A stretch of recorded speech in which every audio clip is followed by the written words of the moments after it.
Released in 2007 and based on the 1986 book of the same name by Robert Graysmith, charting the manhunt for the Zodiac Killer, a serial killer who hunted in the San Francisco Bay Area in the late 60s to early 70s while taunting the police and sending cyphers to the newspapers, with the case still remaining unsolved.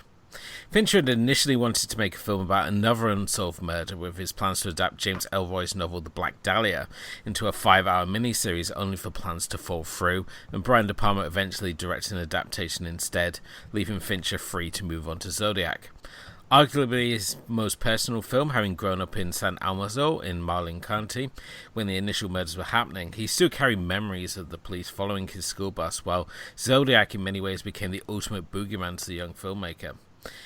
But with a case built on so much speculation and hearsay, the end result, would it demystify or only confuse the facts further? We find out tonight. I'm Elwood. I'm Kim. And you listen to Movies and Tea. Let's take it to the booth. Okay, well, welcome everyone again to Movies and Tea. We are, of course, still in our David Fincher season as we work our way through the filmography of one of the great masters of modern cinema. And tonight it gives us great pleasure to welcome another guest to the booth tonight as we welcome Nick Rehak from French Show Sunday. So welcome, Nick. Hey, how you doing? Good. And Nick, I mean, you obviously over at French Toast Sunday, you're a blogger, you're a podcaster. I mean, how did you sort of stumble into podcasting and just writing about film? Well, it was kind of an accident, really. I went to a midnight release, I think it was midnight or a late night release either way, of Dinner for Schmucks when that was out in theaters. And I ran into the entire French Toast Sunday gang. And we kind of waved at each other and said hello. And I knew all of them except for Jess because we had all previously worked at Best Buy together. And it had been like a year since I seen him. And we were kind of reconnecting. And I was like, oh, how are you guys doing? They're like, we're great. And they're like, actually, we're seeing this because we do a podcast. And I was kind of like new to the idea what a podcast was. And they said, you should come on and hang out sometime. I'm like, yeah, sure. So I got a text a couple days later. And then I showed up. At that time, we were in Jason's mom's basement. And it was just a bunch of mics on a table. I came in, sat down, and then the rest is history. They just kept inviting me back. And then eventually I became a fixture. We moved to Lindsay's basement to record. And now we're in Jess and Rob's dining room recording. So it's been fun. It's been great to hang out with the gang literally every week. We're best friends. We're in group chats. Through all of the, Corona stuff going on, we'll do screenings over Zoom and watch movies. And so they really got me started. And then when I saw the writing aspect, I really enjoyed that. And I don't do it as much as I should. And by as much, I mean, I haven't done it at all lately. So I really need to pick that back up, but it's just been something that I enjoy doing, and it's a cyclical thing because I won't like it and then I'll love it again, and then I won't like it and then I'll love it again. There's always that one piece you write where it's like, this is actually pretty good. I enjoy doing this, but then there's always that piece where it's like, what am I doing? Like, nobody wants to read this garbage, but yeah, that's how we got here.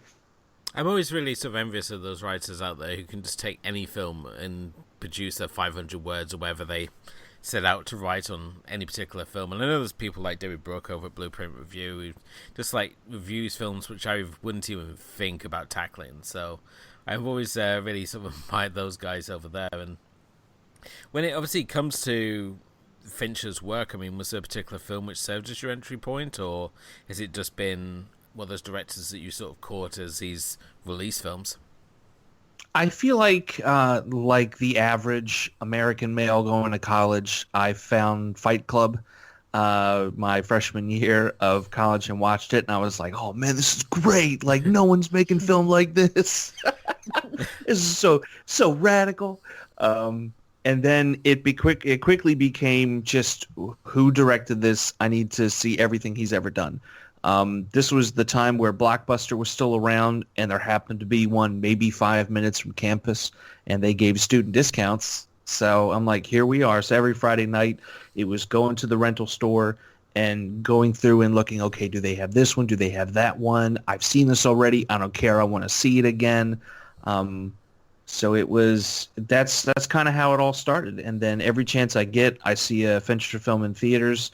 Um, when I was living in New Orleans, they did a lot of midnight screenings, and I was fortunate enough to catch Fight Club at midnight with a bunch of people, and that was a lot of fun. But yeah, any chance I get, I'm there. And obviously with French Show Sunday, we're very, very fortunate to have press credentials. So we're always getting into films before like a week before they get released. And we all kind of fight over the Fincher ones. We're like, who gets it? And it's like, well, somebody's going to have to, and we have to play a game or rock, paper, scissors or something. But he's definitely a director that the gang is obsessed with, like him, David Lynch, really any director whose first name is David, we're there. Yeah. Well, he's at the moment he is pushing forward with the release of his next film. Where everyone else is sort of delaying their films till next year, he's still pushing ahead. He's saying he's going to release it on the same day, and I think that for us folks in the UK, it's going to go straight to Netflix. But I don't know how it's going to work for you guys in the States. So whether this going you talking Mank? Yeah, that's the one. I know for some reason I can never remember the name of that film. So that's a weird name. I feel like that's coming straight to Netflix for us too. Because with Annihilation, you guys got you got the cinema release, and we just got straight Netflix. And right. When it came to Snowpiercer, you guys got it, and we got nothing for 8 years until Netflix decided to pick it up. Yeah, no, is that real? 8 years we got it was in distribution hell. We got one showing at a Glasgow Film Festival, and then when it came, we had, like you said, last year we finally got it through Netflix, and there were so many people like on Twitter and Facebook and whatnot, and it was sort of like, why are you guys so excited about Snowpiercer coming out? It's like been out for years, and it's like, yeah, we never got it.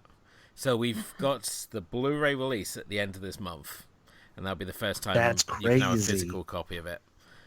Wow.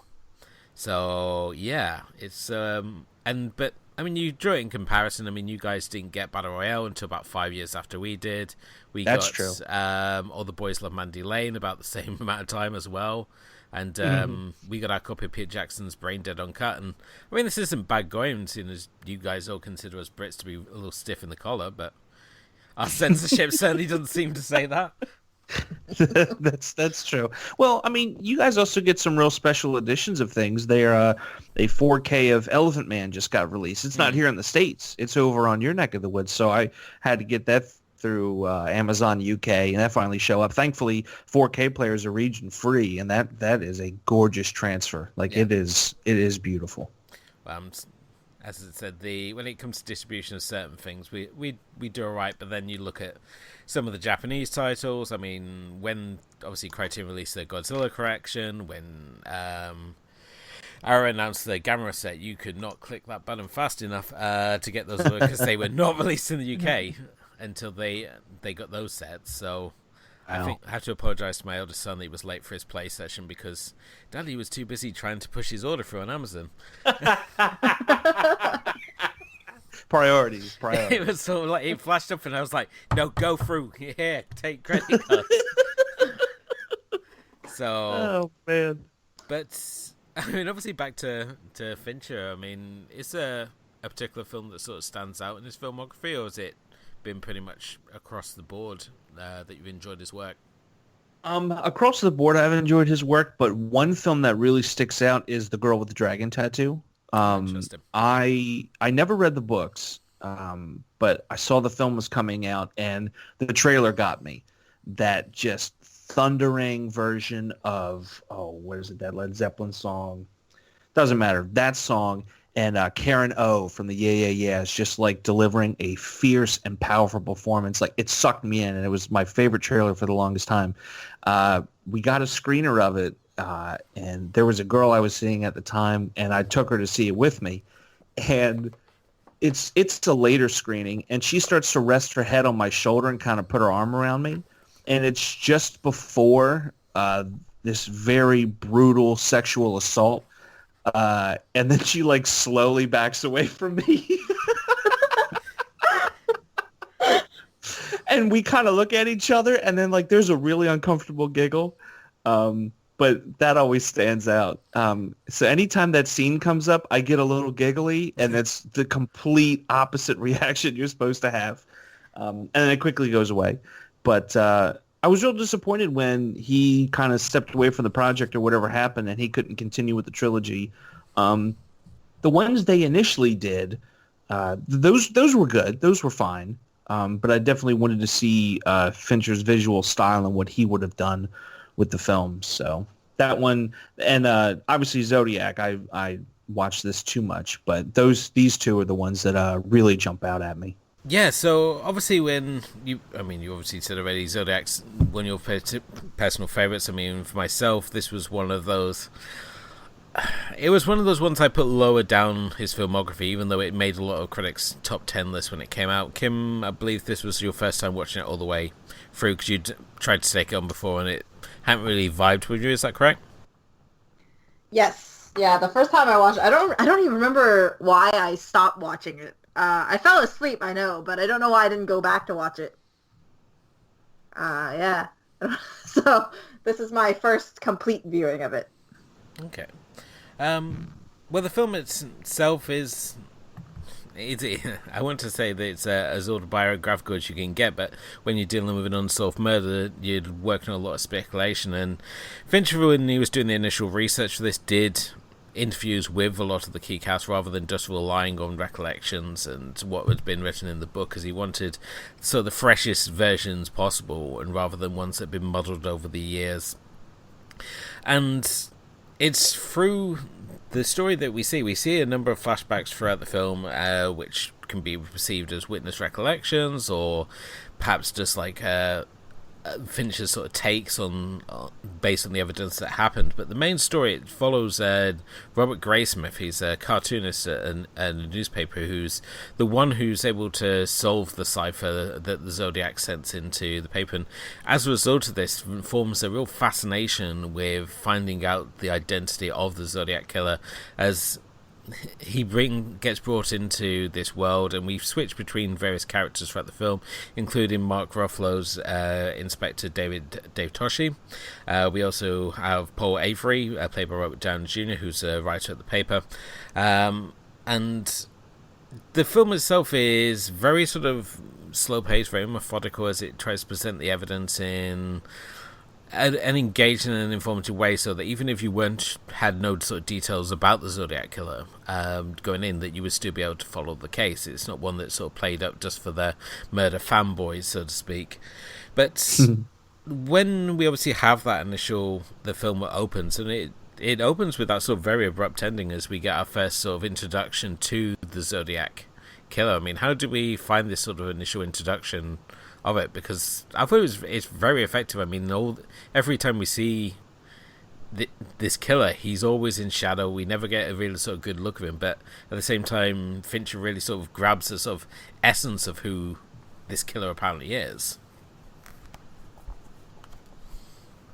So, I mean, how did you think of like how he chooses to open with that initial sort of murder of the two teens in Lover's Lane? Oh, I was being polite and hanging back for Kim to answer, but I'll just jump in You this. go ahead. It always caught me off guard. With a film like that, yeah, a lot of like horror films, there's always tends to be like a big kill in the beginning or something that kind of catch your attention, and this plays like that to an extent because it's just, hey, there's two kids, they're going up to like a Lover's Lane type, and all of a sudden they're just all alone. And you kind of think something's going to happen, or maybe they see something. That's another thing that tends to happen. Somebody sees something, and then they report it, but instead it just happens right to them. And it's so quick. It's so brutal. It really just throws you off, and then you're trying to keep up. And then this is a film that just keeps throwing you off like that, too. So it really, really called me off guard. It still catches me off guard because it's one of those films where you think you remember the pacing, but then you don't. And it just adds to that sense again. Well, yeah, I mean, like, what happens is really, it's very rare to have, I guess, like, while people you like to use opening credits where it's a little bit slower to build the foundation, he kind of jumps right in to just show the brutality of the Zodiac killer right away in that first scene. And it kind of gives you a good idea about, well, what the killer is capable of doing.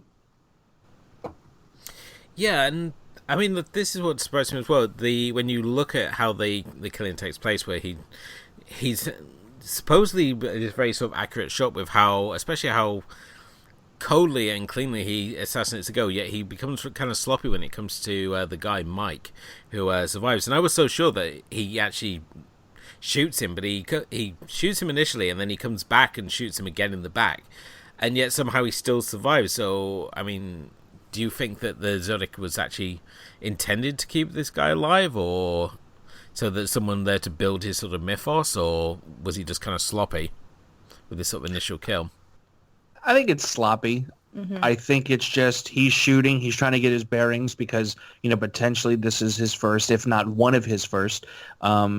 You're also shooting at night. Yeah, you have the lights and everything, but any number of variables could throw you off. And, I think it was sloppy. I don't think he intended for it, but since it did happen, I think then maybe, and this is just speculation, I think maybe once that story was told, that's where like the fame comes in. He's like, oh, I can really do something with this and make a name for myself, and et cetera, et cetera. Yeah, because I mean, the Zodiac Killer is one of those kids who really sort of enjoyed the notoriety of his crimes. He liked the attention that was created for himself, and we see this in the fact that he taunts the police. I mean, there's very few killers that actually, or terrorists who actually sort of relish in taunting the police the way they did. You could obviously look at the people like the Unabomber. You can go back even further still and look at like Jack the Ripper, who also taunted the police at the time. And it's I have to say, it's sort of like a real interesting move when a killer decides to taunt the police rather than just, try and lay low when you compare it to like other sort of notorious killers of the time. So, the fact that he's sending these coded messages, is it this sort of like, it's sort of egotistical, almost like godlike sort of ego that he's sort of working with, that he thinks he is above the police, and just the fact he's free to do what he wants?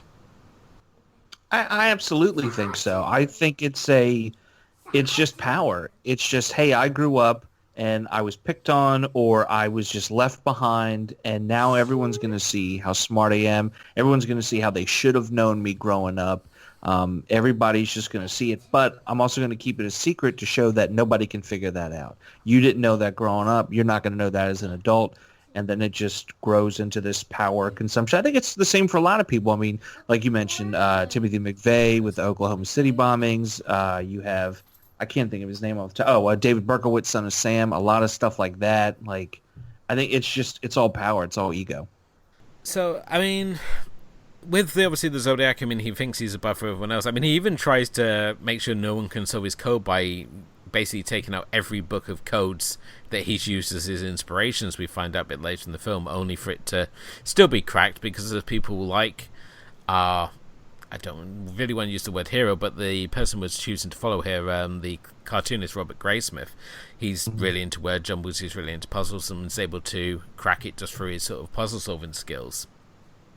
So how do we obviously feel about Robert as the person we're obviously following here? Because there's various people we could have followed. I mean, we could obviously followed the police detective and just done it as a police procedural, or we could have even done through Robert Downey Jr.'s character, who seems to be like the most affected out of all the characters in the film of how dark this case gets and the twist it obviously takes. But obviously we've chosen with this one to obviously follow this cartoonist as he's sort of goes about his amateur sleuthing and slowly tries to put together all the information he finds. But how do you find him as a character to obviously be sort of following this case through? I mean, I would disagree that we didn't follow anybody else, because there's a good chunk in the middle where we're following the detectives mainly. I actually found that part a little less interesting, I guess. I thought that when we were following like the common person that was trying to decipher it, because Robert Graysmith was such an interesting character, because he didn't seem like I think like Paul Avery, the character for Robert Downey Jr. was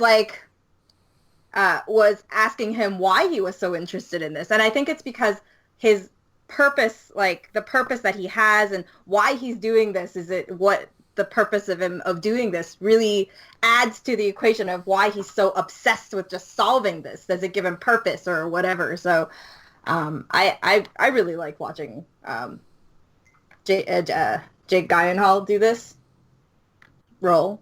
Yeah. Yeah, I have to completely agree with Kim. I think his character really is just a conduit for the normal person. He doesn't know anything about the world of journalism and the world of crime, just what he sees from watching TV. And when he hears certain things, like when they talk about Dangerous Game, and he's like, "Oh, Man is the Most Dangerous Game," he remembers that book, that story. And it's funny because watching the film, when that hits, I'm like, oh yeah, I can remember reading that freshman year of high school too. And it kind of clicks. It's these little things that you hear and remember. And then much like any of us, if we get interested enough in a topic, we can fall down those rabbit holes. And imagine if they had the internet then, how much deeper and how much more he would kind of not lose his mind, but become unhinged just with being so obsessed with this guy and trying to figure it out. So I think it's great. I also really, really like Jake Gyllenhaal too. So, and the more he's put out, the more I've just enjoyed it. Yeah. It's funny you should obviously mention about like the internet comparison, because we obviously saw that with the documentary Don't Fuck With Cats, where you had the internet sleuths following the mysterious videos and trying to find out the truth behind those. And something you mentioned obviously already about the finding purpose. Do you think, obviously, when we look at Robert Graysmith's character, I mean, he's a divorcee, he's been a single parent as he's raising his son. Do we think that the Zodiac case really gives him a sense of purpose that he feels that he was missing in his life? Because basically he's a cartoonist, he just raises his son, he hasn't really got a huge amount going on for him. I mean, he's really sort of a background character at the newspaper really until he sort of shows his puzzle cracking skills. I think it's just one of those things where it's just like the killers that we're trying to track and solve ourselves. He's just kind of to himself. He's alone. Nobody really knows who he is or what he's capable of. But rather than take out that, not frustration, but take out that curiosity through murder and getting attention that way, he just kind of starts to display and show what he can do. He's like, oh yeah, I do puzzles and this is fun. He clearly expresses himself through his art as a cartoonist, but all of a sudden being thrust into something new and having it affect him indirectly and then directly, I think that's just a jumping off point to be like, now I'm a part of a team. Now I'm a part of a gang. And, and that's something that even Downey Jr.'s character is trying to do when he's talking to Tashi later on. And he's like, we're not a team. I think they were at Vallejo or something like that. This is when they're leaving to get back in the taxi cab and he's confronting them. He's like, we're not a team, like we're two separate people kind of thing. And I think that's what's happening here with Graysmith. Yeah, I agree with what you're saying. I mean, especially because when we have that scene at the beginning where Graysmith leaves work, and obviously we've already seen a good part of his routine, like he has to take his kids to school and then he goes to work, and it seems like there's like this routine going on with everything that's there. And then when he leaves work, he crosses like Paul Avery at the bar with everybody else, but somehow he's in the same office, but he's not invited to these things. So he feels a bit like a nobody. And solving this case and being able to share his know-how on this seems like it, in some ways, I still think it gives him some purpose, but it also gives him some value. Like he at the office, like Paul Avery starts approaching him more about these things, and he even has the know-how that he's able to teach Avery how to how to go about solving these ciphers and whatnot. But I think, Graysmith is more of like an outside perspective, because like, I don't know if English has a similar saying, but in Chinese, we have a saying that, people who are inside, like who are trapped inside, have like a restricted vision. So people are from the outside, like see the big picture better kind of thing. And I think that kind of captures his character really well. Yeah. I like that saying. I like that. Now, I just want to obviously touch as well upon the character Paul Avery, because I thought that I wasn't sure if it was Downey's sort of performance here, or if it's just the character himself, but it felt kind of like a very nothingy sort of character, and was just really there just to keep a connection for Graysmith to have that sort of track, because obviously he's a crime reporter, so it felt in many ways that he was sort of like filling in those areas where it would seem implausible for Graysmith to obviously to be there, but it felt that his character was, I don't know, I just never felt any sort of connection to his character, which is frustrating really, because I love Robert Downey Jr. I think he's a great actor, and either like pre-rehab or post-rehab I've enjoyed his work throughout, but here I just felt he was kind of, I don't sure if he was like phoning it in or just the character was underwritten. It just felt something wasn't connecting with his character here. Well, I kind of, he's just ancillary. Like, there's no real need to have his character, but you have to get the journalism side of things and showing how these killings affected the paper. And I hate to keep saying the word conduit, but he's kind of, the conduit or the face of what we're seeing for journalism. And he's kind of there to move the plot for Graysmith. He can kind of bounce something off of him or kind of put two and two together. And you see when they have a lot of conversations, like when they're finally at the bar and they're drinking those big blue fish bowls, like something just clicks and then off he goes, and he's just by himself. So I think he's just kind of there. I don't think the performance is phoned in any way. I think he's just maybe resting on his laurels, because that's kind of like what he excels at, is being like just a very like flamboyant and here I am and everybody look at me kind of guy. But he just, I don't know, it just feels natural. He just makes it work. When with the actual passage of time, the film is really kind of unique in the fact that rather than give us specific dates, it's always like 2 weeks later, 3 days later. These little passages of time, whereas other films would go for very specific times and dates of like, this is the moment of time, where here Fincher chooses just to almost play the story out in what could be said is like a real time, really, in the fact that we constantly have these weak leaps in time. I mean, as a storytelling sort of method, I mean, does that make you sort of more connected to the story, or is it just felt like a more of a sort of a flair on Fincher's part, the same way that when we look at his opening credits here, that every time a name or a title appears on the screen, it vanishes off into that Zodiac Codex? I mean, when you think about like time span, this story spans so long, right? When it has that long, like a long duration, it works a little bit more. Like when it's just days apart, it feels like, I mean, I don't care too much about it, I guess. I think that's where I'm at with that. I mean, it didn't really bother me. I don't really think there was a lot of like time element for me. It was just more the fact that the time element really comes in at the end when they start, everything really starts piecing together. And then all this time stuff starts to come into play and starts making sense. But in many cases, a lot of thrillers are like that, where everything kind of makes sense and everything executed in the beginning kind of all comes together at the end. And that's what makes a good thriller, because all those little details that didn't seem to matter before suddenly all come into play.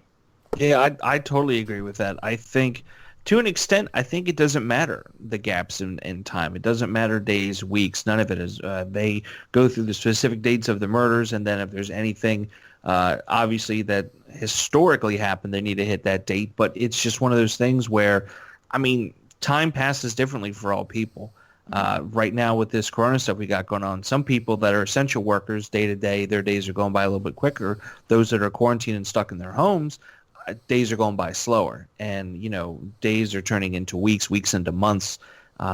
I mean, me, for example, I was considered essential, so March to now is a blur to me because I was still at work and going through, whereas I know other people, and they're like, this is taking forever. So I think 3 days, weeks, it doesn't matter.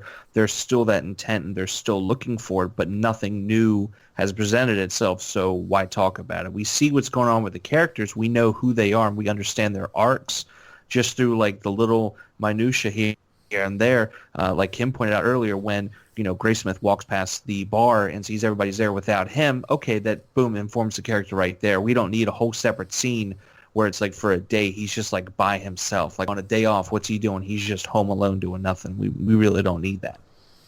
Yeah, and this is, I think, is one of my first problems with the film, and the fact that its pacing, compared to the other Fincher films we've seen at this point, the pacing in this one seems a lot slower, and it's almost like excruciating the amount of detail of like the day-to-day life stuff that we have here. And I just felt that so much of this could be cut out, because I mean, this clocks in about 157 minutes, so it's quite a lengthy watch. It's not the sort of thing that you just sort of put on and as a sort of casual thing. You sort of like, it's almost like you have to say, yeah, I'm going to sit down and I'm going to watch Zodiac tonight.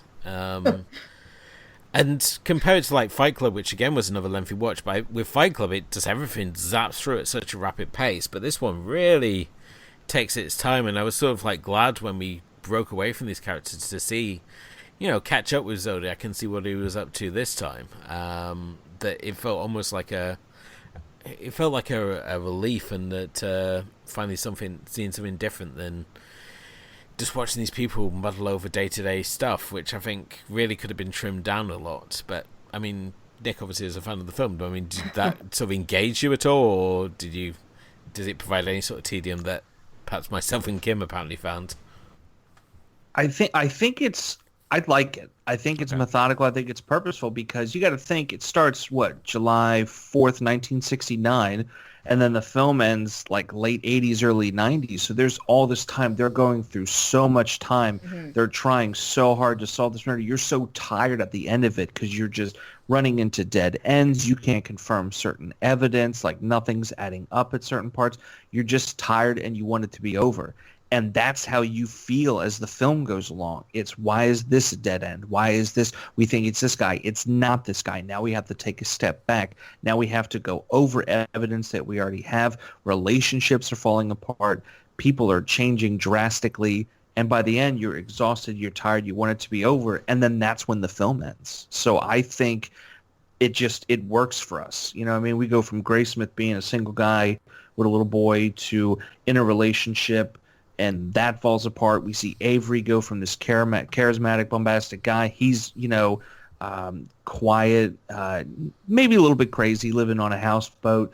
Tashi, goes from this ace detective that like Bullet was modeled after, and now like he's just kind of assumedly quiet and retired. Like it's methodical and it's purposeful. And I do agree, though, you have to definitely be in the mood to see this movie. It's not like, well, let's just go to the shelf and, okay, you know what, Zodiac tonight. Fight Club or Social Network. For me, those are easy ones of like, yeah, let's do Social Network tonight. Pop it on and we're going to have a nice time. But Zodiac is one of those, like, I gotta want to see it. Yeah. Mm-hmm. It's probably why I've not watched this one. I think I've only seen it a couple of times prior to obviously tonight's viewing. So I think it's really the pace that puts me off this one. No, I mean, I can deal with the fact it's an open-ended case, because as in life, and like so many real-life cases, it was left open, and it still is open now. And it sort of blows my mind that, like the Golden State Killer, that with the advances in modern forensics and whatnot, that we could eventually one day find out who the Zodiac was, and perhaps in many ways like get an answer to a couple of like the big questions this film poses of who it could be.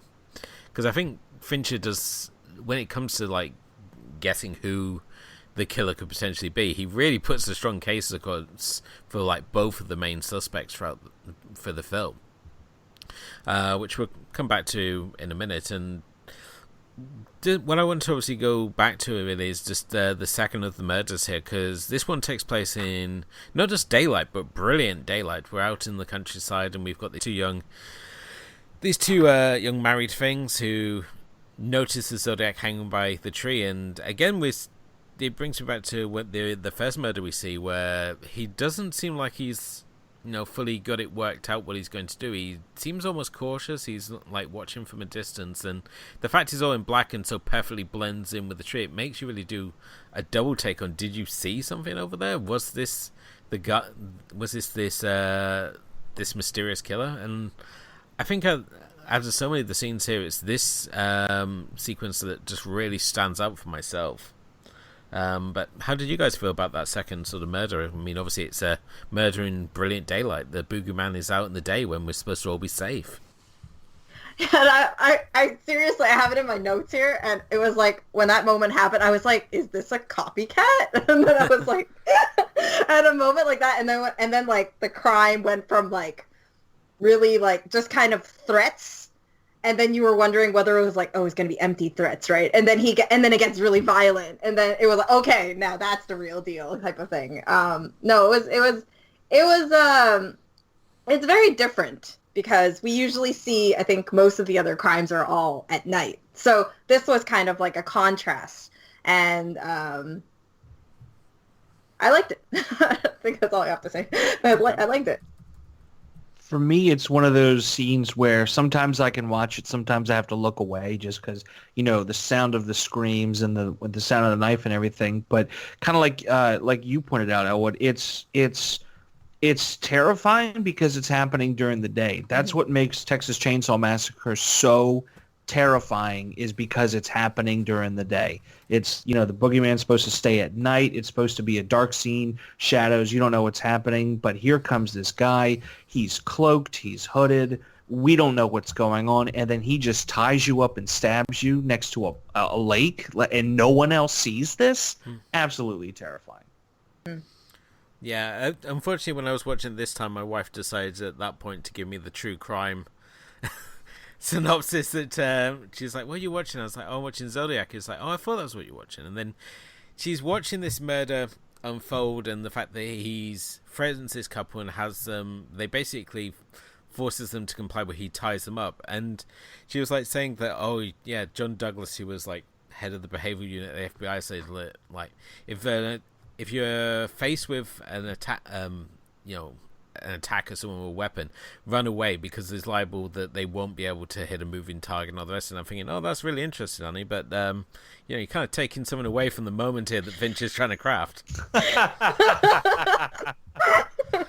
Kind of cutting down the tension there. So, yeah, I perhaps didn't get the full sort of shock and awe, but at the same time, I'm seeing we've got another killing where he leaves one to tell the story, and all the time I'm watching this, I'm going, this is just natural born killers. They always leave one to tell the story. Yeah, kind of like a hint of what's going to be on my further watching when we get to the end of this. But we get into the killing after this, which is an attempted killing, no less. But I have to say that was out of all these murders, because all the time the Zodiac, I mean, we never really get any idea of who he is. He's always masked. He's always in shadow. But what? Sorry, my cat is scratching. Damn studio cats. You good there? I'm good. Okay. Sorry. Yeah. So we obviously, with the second the attempted murder, so to speak, that follows after this, where he's plays the supposed helpful person on the highway who's helping to fix the woman's tire, only for it to, of course, fall off in his cunning plot. That scene in particular I found absolutely terrifying, and I don't know if it's just because my mentality has been all screwed up having kids and stuff, that I can no longer see, like, if there's movies and kids are in peril, it just goes right through me. It's just the worst thing for myself. And here we got a woman who's faced with a young baby, with a dangerous man in the car. I was a mess watching that sequence. But that's got to be, like, for myself, that's one of the scariest moments of the film. I mean, and it's that slow recollection. It's like you drove past the service station and he's like, no, it was closed. And you're like, no, it wasn't, my friend. But I mean, it was so stupid. Okay. Well, it was so stupid. Like, I didn't, my like realistic and like my teachings from a child thing came into me, and I was like, why do movies always make people so stupid? And that's my main issue with horror movies a lot. And it's the same situation here. It's like if like, say I used to do a lot of, like, obviously before the coronavirus I used to do road trips all the time with my friends, and we would drive after work to some place in the middle of the night. And it's not like, if someone was to stop you about something, you wouldn't just let them do things like that. Like, oh, tighten your wheels or whatever. And it's just, I'm just like, that's just so stupid. Like, that was like, yes, it's terrifying, the whole idea of what was going on, but at the same time, it could have been avoided altogether if you had like a sense of just common sense of not stopping. Why would you believe this person? You know, I don't know. I mean, maybe it's just I'm too cautious. I don't know. Is it just me? I don't know. This scene, I have to agree with you. This scene has been a bit of a double-edged sword. At times, it's terrifying. Like when he says, "I didn't know you had a baby." That takes the breath out of me every time. Yeah. It's just it gets me in I don't even have kids, but it rattles me. But at the same time, it always did bug me that why are you going to let some rando touch your wheels and tires like that? Like just keep going and pull into a station yourself or anything like that. That's one of the it might be the only scene in this film that kind of bothers me and keeps it from like, if I had to give this a rating, and to me it's like a 9.8. That 0.2 is this scene right here. It's that like it feels a little uneven, and I'm kind of confused as to why it's happening. But obviously, historically, if it happened, it has to be covered. I'm really curious to know who actually plays the Zodiac Killer in the film, because he doesn't seem to actually, no one seems to be credited as playing the killer in the role, and I don't know if this is an intentional on Fincher's part, that he doesn't want you thinking it's like either of these two potential sort of suspects, and that he just drafts some other person in to play this shape, really.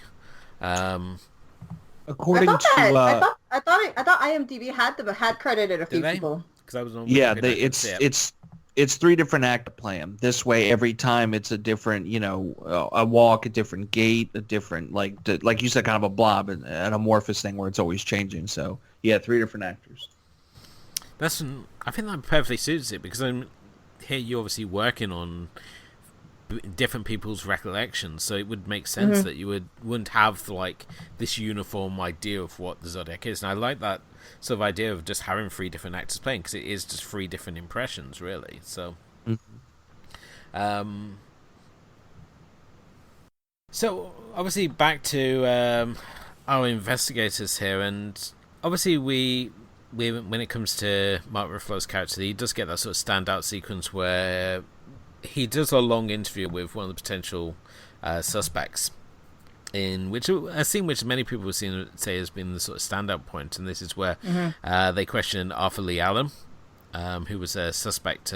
He's one of the suspects, and they notice he's wearing a Zodiac wristwatch. And I have to say that if you're calling yourself a Zodiac, is it really going to be the smartest thing to wear a Zodiac wristwatch? It's like the same way that at one point the Zodiac's criticizing the fact that he doesn't have a button out, and he wants to see people wearing a button like Zodiac buttons. So it brings into sort of question. I mean, do any of you sort of suspect that Arthur Lee Allen could be, and the fact that he's so? Because I mean, if he's wearing a Zodiac watch and he is the Zodiac, it would certainly play into that sort of god complex we've touched upon already. This taunting of the police. This would be like another thing. It's sort of like just putting it out there, because he obviously, when we see the second murder, he's obviously even got his own little badge on his what I want to call like a Ku Klux Klan uniform, because obviously with the hood and just the way it is. So he's already sort of building up this sense of identity of who he is as a killer. So it would almost kind of make sense that he would like have this clue out in the open for them and see if they ever picked up on it. I think the watch tends to be more of like a MacGuffin kind of thing. Okay. I think it just so happens that the watch is that way. I mean, later in the film, when Gravesmith is talking with Bob Vaughn and they look at like the film reel and everything, I think that's where it comes from. I think it's this idea that, I'm going to be famous like the movies, and you have this little blip that starts just before the old movies do. I think it's just purely coincidental. I do. I think that, yeah. And I mean, I love as well the fact that we get to see the fact that even though this killer is really sort of still at large, the fact that Hollywood's already churning out movies, as we get to see Toshi go to see Dirty Harry, which he's unable to sit through, obviously, because it's almost like he's been taunted, the fact that this killer is gaining this sort of celebrity, this sort of cult identity, and he's still there treating as a very sort of open investigation. This is still a very dangerous person to him. So, but yeah, I mean, I really do love that sort of that sort of sequence there, and just the fact that it's a very sort of sedate sort of interview. It's not like very heated. There's no sort of like jump out moments, and it's all just in the details, which I think is something that Fincher does well. He's always good at presenting details. He doesn't need to be like, constantly shove it in the audience's face. It's like, look, pay attention to this. This is really important. And there's very few directors who have that sort of confidence in their audience just to throw information out there and just let them piece it together. I think David Lynch is another one, but to compare David Lynch and David Fincher, I mean, they're operating on two very different planes. Just a little bit. Even planes of consciousness and thought. Exactly. But he does do really good coffee. A damn fine cup of coffee. I'm saying that's what I'm enjoying this evening. It goes down smooth. Nice. Nice.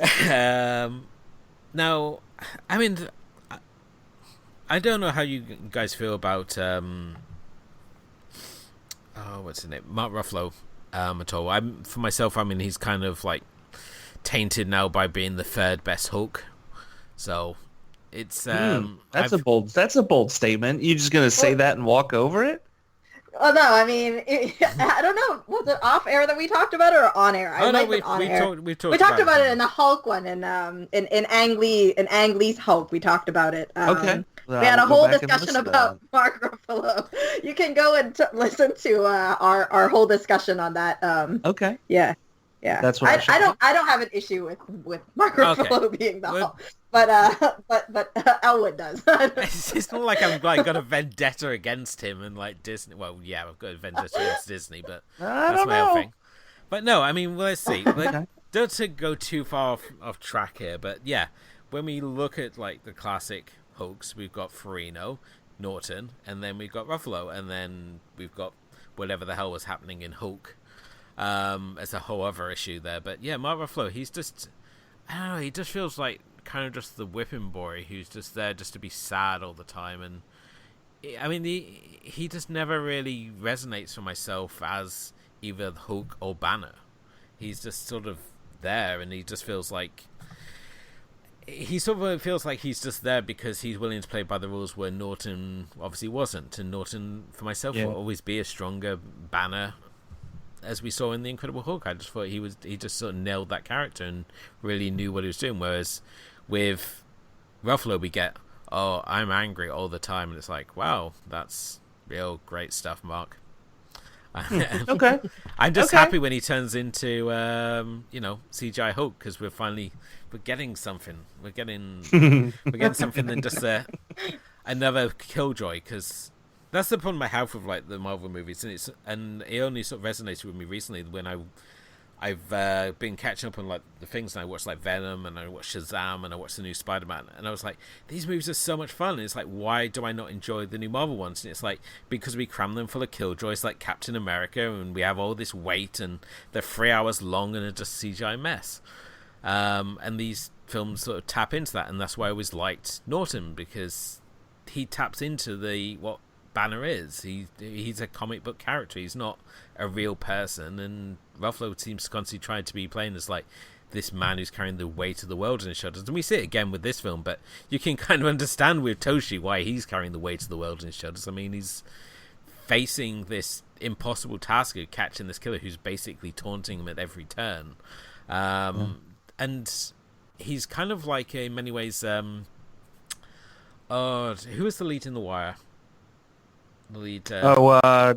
Dominic McNulty. I know the character was McNulty, but I can't think of the actor. Yeah. He's very much like McNulty in The Wire in the fact that his obsession with getting the job done, it only proves to be detrimental to it. In fact, I mean, he gets busted down. He goes, as you said already, he's hotshot detective when he's introduced, and he's just busted down by the end of the film. So, and it's all just because of his obsession with this killer.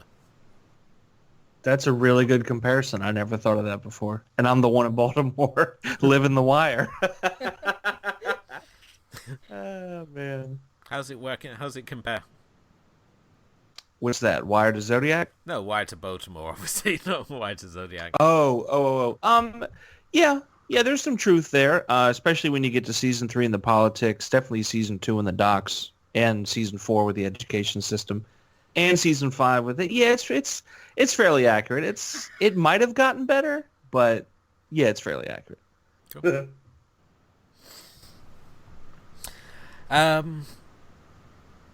Yeah, so I think with the film being the structure it has, and the fact that it feels more grounded in real life, it's not like this fantastical sort of detective story that we're dealing with. So, the fact that it's so grounded in real life, these people have real life issues. I mean, it's like a downer on like what you hope would be like this real sort of gripping detective romp, really, as we like follow the clues and we track down this killer.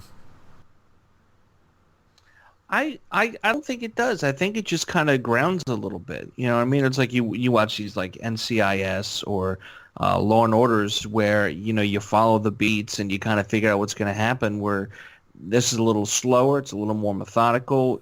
We're really taking a look and we have to figure out, what's going on and why, and can you talk to this person? Can't you talk to that person? And then it might seem a little much in the moment, but upon reflection, it actually shows you a lot of what's going on. It's all the different jurisdictions, you know what I mean? Where you have Vallejo trying to work with LA, trying to work with all these different people and places, and it really shows you just the red tape side of things. So it's all these different facets that you don't even realize they're touching on until you go back to look, and you're like, oh, this is why they had problems with that evidence, because of the bureaucracy, or this is why they had that. Like and not to jump back to The Wire, but it's all the pieces matter.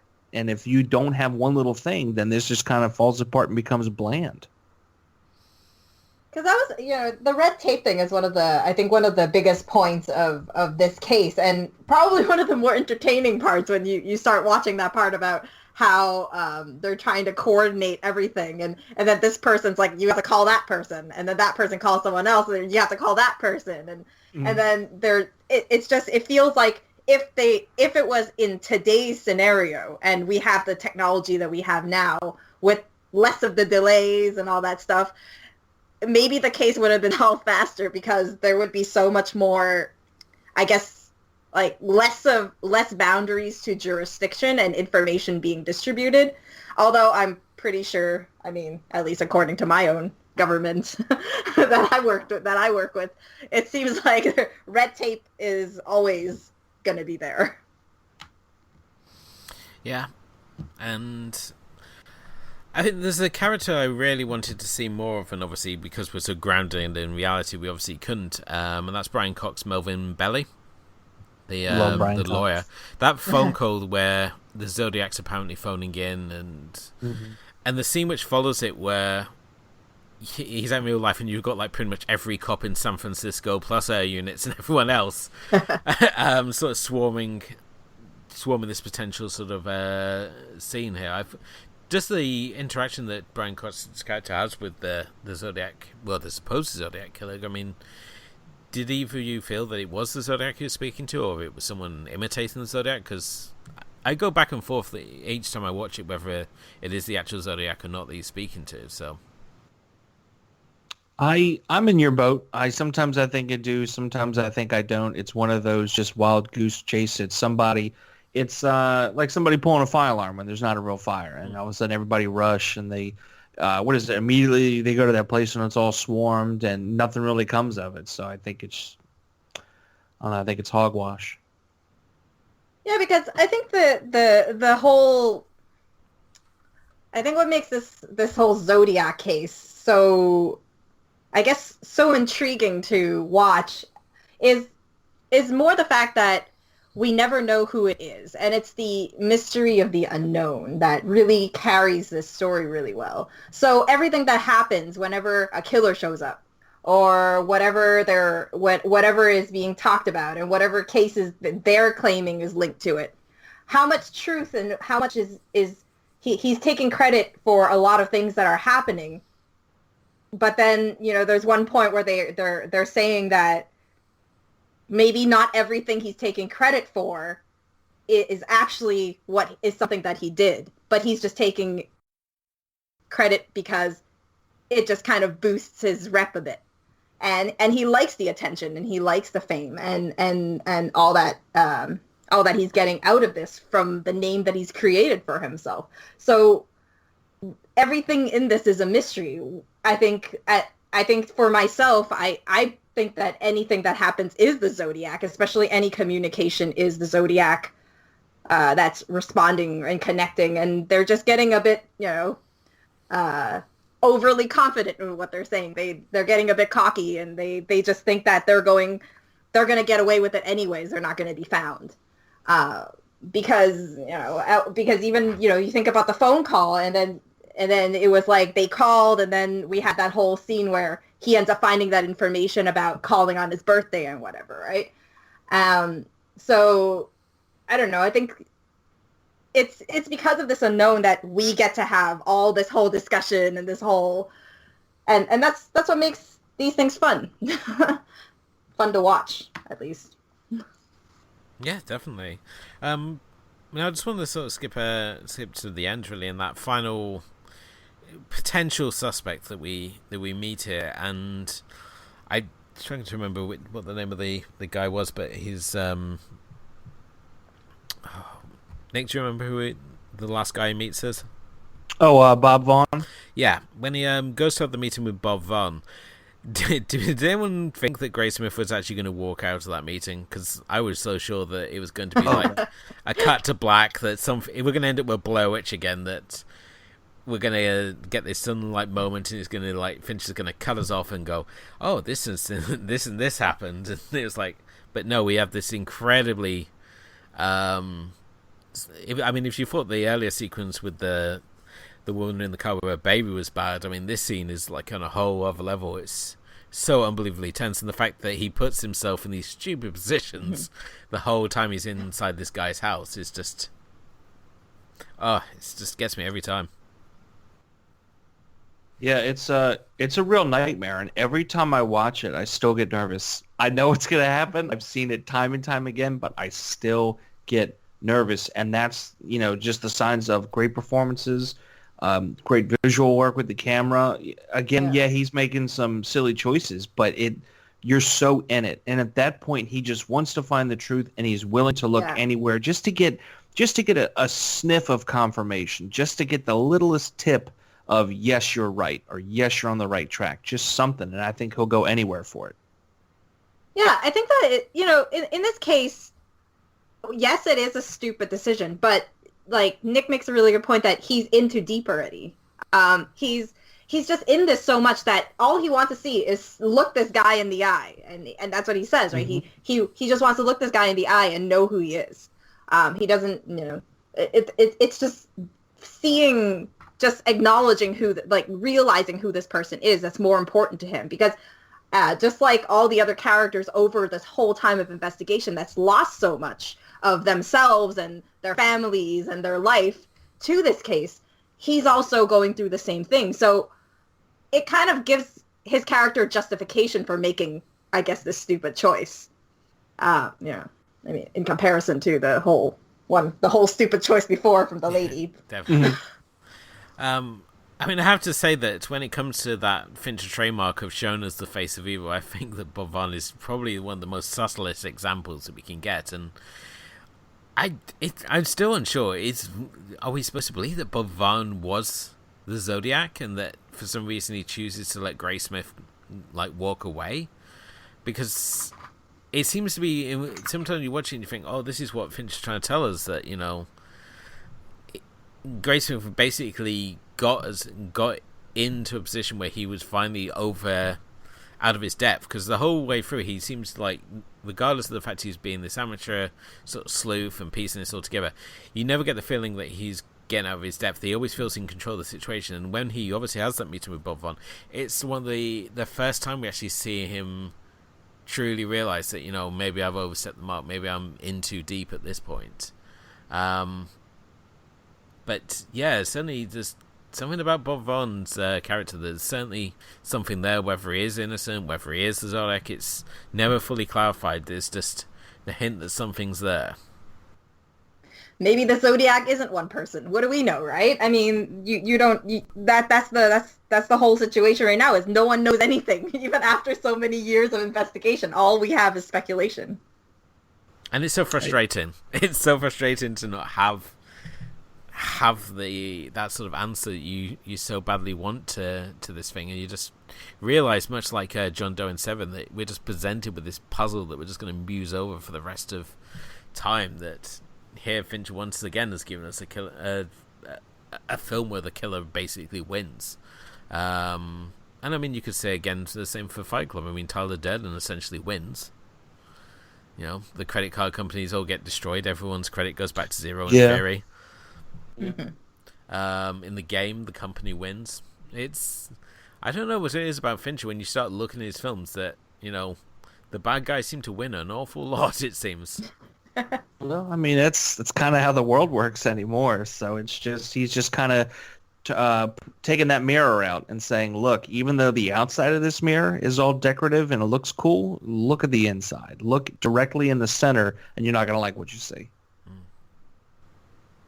Have either of you actually looked at the real people behind who are obviously portrayed it? Because, I mean, obviously this is based on real life. This isn't a fantastical version of the story. It's actually, you know, it's an autobiographical tale, I believe, or a true crime tale.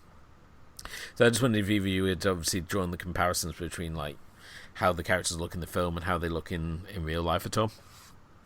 I haven't. No.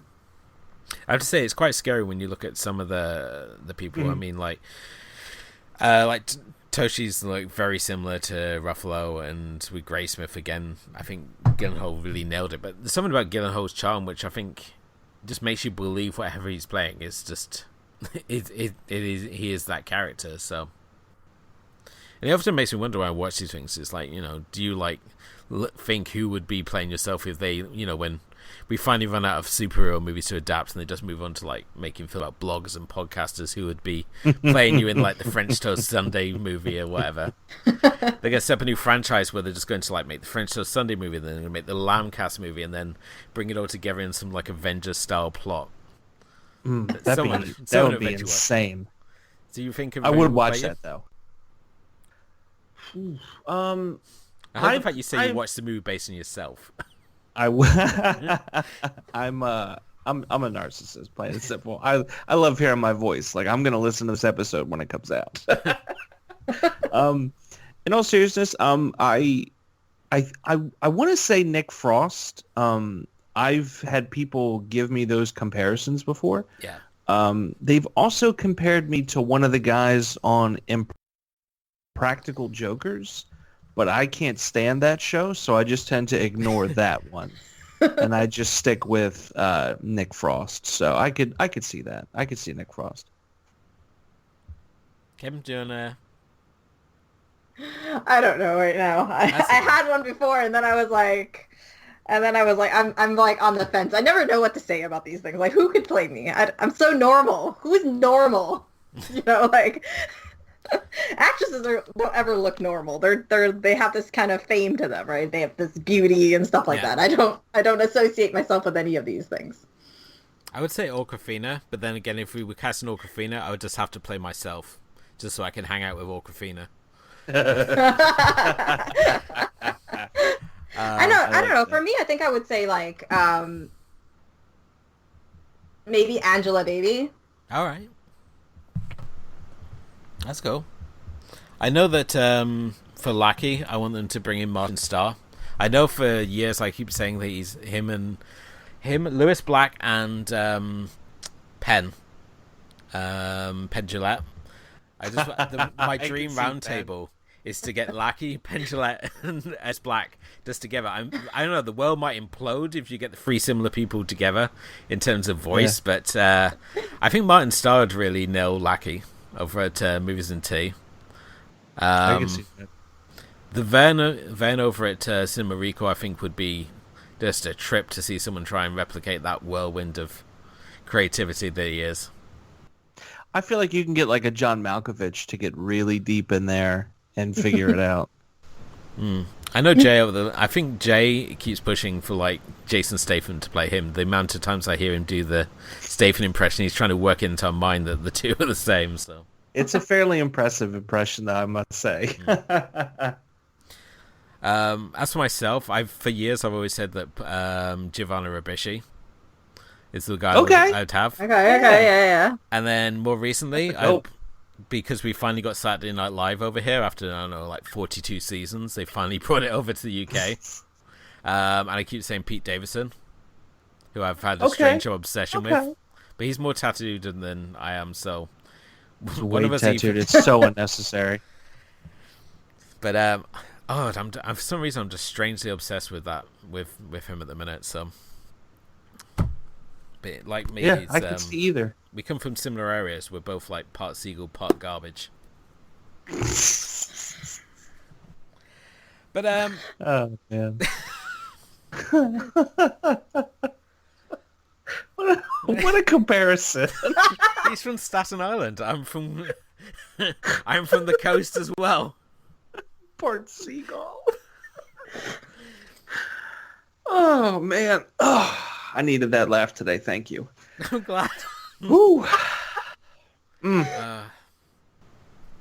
But anything else we haven't really touched upon this? Because I feel that Zodiac is just like it's one of those films that's very difficult to sort of like describe if you've not seen it before. So hopefully we're not infuriated people who loved it, and hopefully not confounded people who didn't like it as to sort of really solidified why they didn't like it after this episode. But is there anything else in this one episode, this film, that we haven't sort of touched upon that you really wanted to sort of bring up?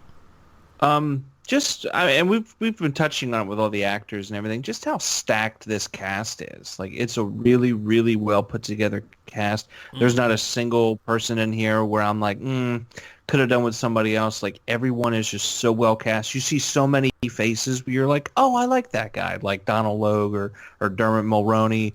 And then you see someone like what's his name? He plays one of the detectives. I can't think of his name. He's like an older guy, kind of bald. Yeah, because Anthony Edwards, as like you said, he's normally bald because I'm used to seeing him in the ER and the other guy. He in one of the other district. He's like older. Elias Koteas? Yes, him. When I'm looking at him, I'm always like, God, I've seen him before. He was Casey Jones in the Teenage Mutant Ninja Turtle movies. Oh, really? My God. Yeah. Oh, God, yes, he was. So like seeing people like this, like, and like Jimmy Simpson, like seeing all these people, it's like I like seeing these faces. I like these people, and they just all make it work and they sell it. It's sometimes you see a movie and you're like, oh, that's Jake Gyllenhaal, but other times it's like, oh, that's Robert Graysmith, and it really just this cast just works, and I really like that. God, he played Vaughn in Crash as well. I don't know. That is some damn good casting if he's Vaughn. That's that's another one. God, that's a whole other rabbit hole we'll go down with him. But yeah, I mean, I have to really remark, I mean, the cast, it's not like, I mean, at this point Fincher's got quite a few hits under his belt. I mean, he could essentially just do the Tarantino thing of just casting whoever he wanted, but he doesn't. He just goes with the right people for the part, and I think the fact that he's using like character actors, he's not just stacking it with star power.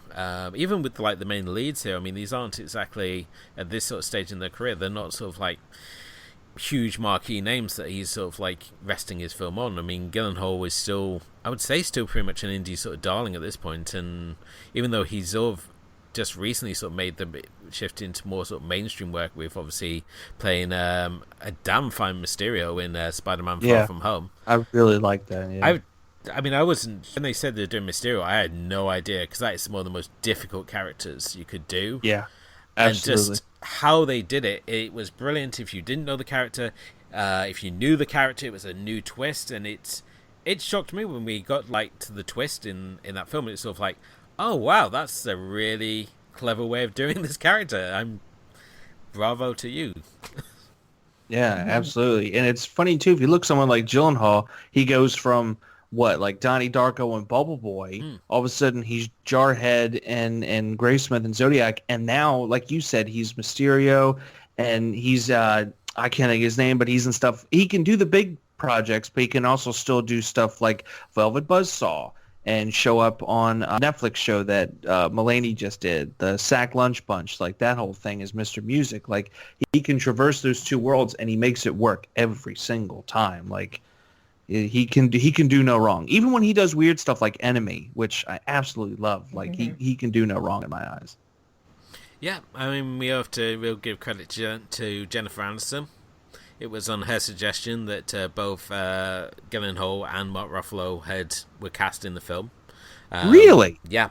She had a conversation with Fincher, and he was going over ideas for casting, and she was like talking about actors that she really liked, and she'd obviously worked with Gyllenhaal in The Good Girl, and she'd worked with Mark Ruffalo in Rumour Has It, and she sort of put them forward as like two actors she really liked working with. And I mean, Gyllenhaal was on Fincher's sort of radar because of Donnie Darko, and that he liked the fact that he could do that double coin sort of thing. You know, he can play the naive thing, and he can also do this sort of like possessed sort of performance here. And Gyllenhaal actually did a lot of research on the real Graysmith. I mean, he watched videotapes of him and studied like his behavior and mannerisms, and I think it really comes across. So you're not watching Gyllenhaal just play some, you know, wannabe sleuth. You feel that he is actually playing a real person, which I think is no easy feat, because so many times when you're trying to do mannerisms and represent a character, you can just go so horribly wrong. But here I think he does it subtly enough just to make the character his own, yet at the same time still feel like a real person you're watching.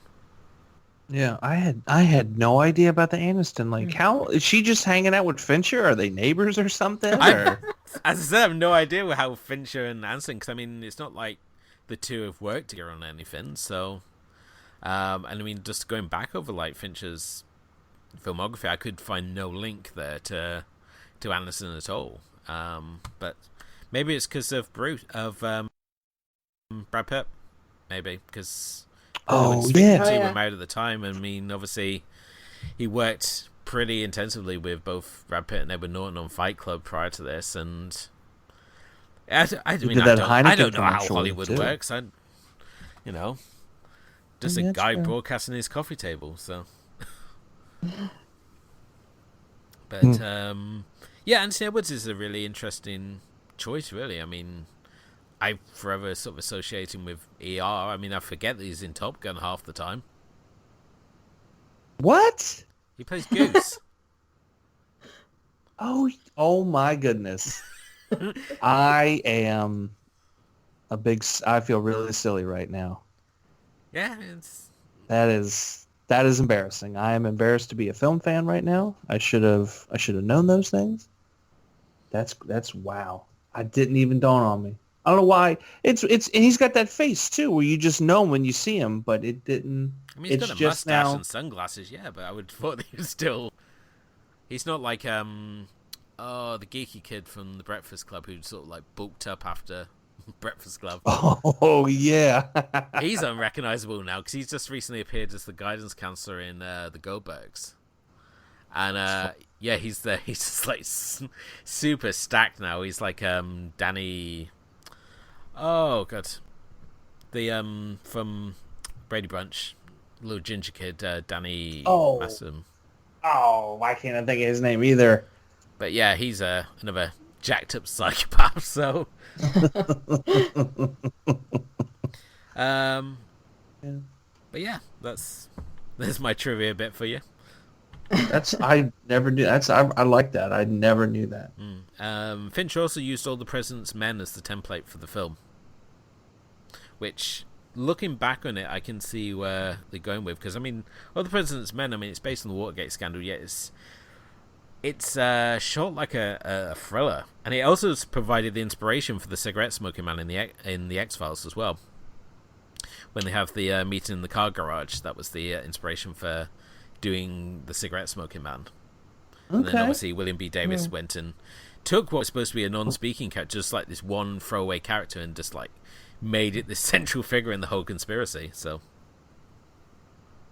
I've never seen X-Men, but I've wanted to. I need to jump on that. X-Files. I've never seen X-Files, and that's something I don't know. I was really young when it was on, and I'm like, I'll get to it, and I just never got to it. So. That's something I got to get to. Still totally holds up. And you can learn why so many young boys were obsessed with Gillian Anderson still. Okay. I did like seeing her in Hannibal, so I was was not mad about that, but now I'll have more reason. Yeah, it was. I'll tell you another story about that after we finish. So, Fair enough. further viewing. If you like Zodiac, what do you recommend watching with it? I mean, there's obviously you got your choice of lesser Zodiac ripoffs. So, but yeah, any sort of shows or films or anything that you would compare it to?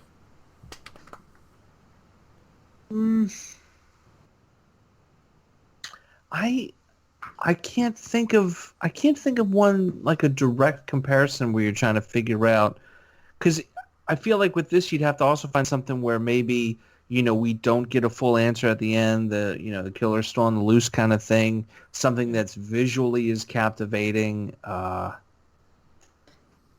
Because most of the time, like, this is one of those, it's a rare thing where you really have a lot of time with the killer. I mean, yeah, you have something like Seven where you eventually see the whole face and you understand the motivations. Mm-hmm. But here, you're just catching, like, glimpses of shadow, or they're, decked out in a cloak. I mean, there's the potential that it's the Arthur Lee Allen character, and we kind of could see and get a vibe for who he is. But there's no, like, official reveal, and nothing's jumping out at me for, like, another show or film that's done that. Kim? So I'm sorry. That's okay. I didn't go so detailed with my with my further viewing. I actually thought, like, if we think in David Fincher world, I actually linked it really a lot to Seven. But I think Seven's a stronger movie. So I would pair it with Seven, or if you watch something like really, really, really super similar, it'd be like Mindhunter. I've only seen season 1, so season 2 is different than, what can I say? I mean, other than that, I mean, if you were talking about something based on a real life thing, I've been going through a Wolf Creek phase right now, so since I've been watching the TV series, so I thought about Wolf Creek would be a good, yeah. Yeah, certainly they've got their same sadistic sort of streak to them, so. Yeah, and I mean, the last one, it took me forever to remember, because I had a movie that was just bothering me that was, like, felt really similar, and I would Spotlight, I think, in a sense, just like the reporters and the whole thing. Yeah, that's a good comparison. Okay. As for myself, I've got a couple of things. I mean, obviously, the closest sort of comparison I could see in terms of, like, what Fincher's trying to aim for here would be season 1 of True Detective, which people are still talking about now, even though the 2 seasons which followed have not come as close. For myself, I wasn't as caught up in it, although I did like what it was setting out to achieve. I mean, obviously, that you've got these 2 detectives who are trying to solve an unsolved murder, and it goes across multiple timelines as we follow them and we see how the case obviously affects them. And I think perhaps the fact that it gave us a payoff perhaps took something away. Certainly, it's a film with some real sort of standout moments, and as I say, it does feel like a film in many ways. The fact you've got such marquee casting in both Woody Harrelson and Matthew McConaughey. McConaughey still in the height of his McConaughey at this point. So, on top of that, I mean, the slightly more trash, but very sort of similar in the same ammo, I would say check out Oliver Stone's Natural Born Killers. Certainly a very different movie to this, but it's got the same ammo of just, these 2 killers being sort of caught up in the world of celebrity killers and media, and at the same time they have the same ammo of always leaving that one survivor to tell the tale.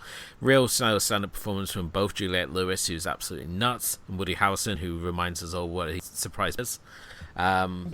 Just a really good film. If you can, check out the director's cut. I think it's a lot more superior to the regular cut, and has some fun added bits of gore in it, including Tommy Lee Jones' prison warden's head on a stick, which is just amusing to see. Another one I recommend is 2003's Memories of Murder, from obviously Man of the Moment. Now, this one obviously takes place in 1986 as we follow 2 detectives attempting to deal with solving the case of a series of rapes and murders that are happening. Now, as I said, it's unfortunately for some reason this film has become a little more difficult to get hold of, so definitely check your streaming services, although Criterion are going to be putting out a release of this one.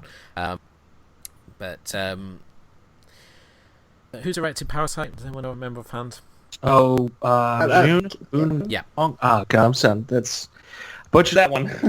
But yeah, Bong Joon-ho again really sort of shines, and I think if you were like myself, put off by the host, I think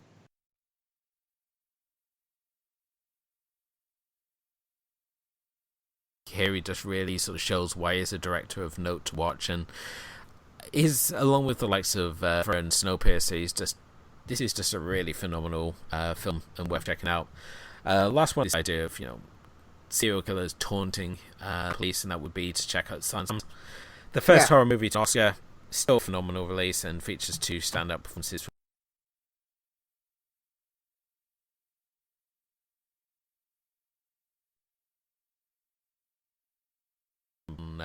our previous episode talking about Panic Room, so we won't talk any more about that. But that'd be what I would recommend. Wait, I just thought about one. Okay. I saw one further viewing. It was on my mind the whole time. I couldn't remember the name. I just remembered it. I only watched season 1 of this, and I think it ended. It's 3 seasons long. It's a Canadian series called Cardinal, which follows 2 detectives that which pretty much go solve kind of like the impossible case type of thing. Cool. So that brings us to the end of tonight's episode. Thank you very much for joining us and giving us your insights on Zodiac.